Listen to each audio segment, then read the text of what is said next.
పని చేస్తున్నట్టుగా ఉండడమే తప్ప మనం కొత్తగా చేయాల్సిన పని ఏమీ లేదు అని చెప్పి నాకు అర్థమైంది. నాకే కాదు మా అందరికీ అర్థమైంది.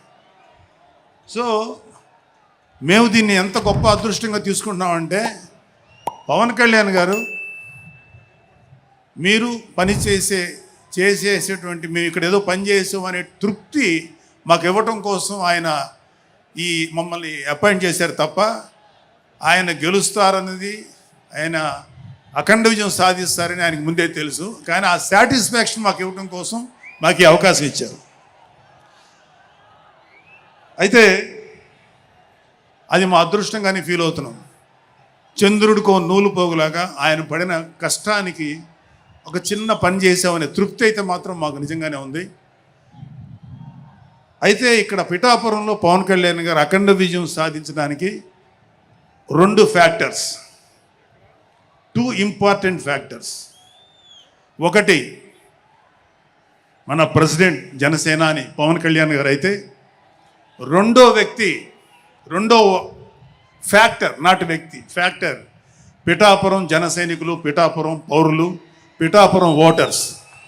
వీళ్ళిద్దరూ లేకపోతే మేము ఏమి చేసినా ఏం ఉపయోగం లేదు. సో మాలో ఇంకెవరైనా సరే పవన్ కళ్యాణ్ గారి విజయానికి నేనే దోహదపడ్డాను అని ఎవరన్నా అనుకుంటే అది వారి కర్మ, అంతకంటే ఏం చేయలేం. కార్యకర్తలందరూ కూడా మరి ముందుండి నడిపించి ఈ పార్టీ పునాదులు బలీయంగా ఉన్నాయి.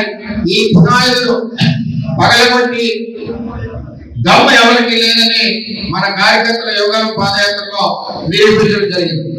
మరి అదే విధంగా ఈ పార్టీకి రాబోయే రోజుల్లో 2047 ఏదైతే రాష్ట్ర అభివృద్ధి ప్రణాళిక పార్టీ కూడా 2047 ప్రణాళిక చంద్రబాబు నాయుడు గారు నిర్ణయించి రాబోయే రోజుల్లో పార్టీ రథసారథి నారా లోకేష్ గారిని ఈ పార్టీని ఏదైతే మన గెలుపుకు కారణమైన పాదయాత్ర చేసి ఉన్నారో ఆయనకి రథసారథిగా ఈ తెలుగుదేశం పార్టీని ముందుకు నడిపించాలని చెప్పి కోరుతా ఉన్నాం. మరి జిల్లా పార్టీ నుంచి 7 నియోజకవర్గాల నుంచి కార్యకర్తలు అందరూ వచ్చారు.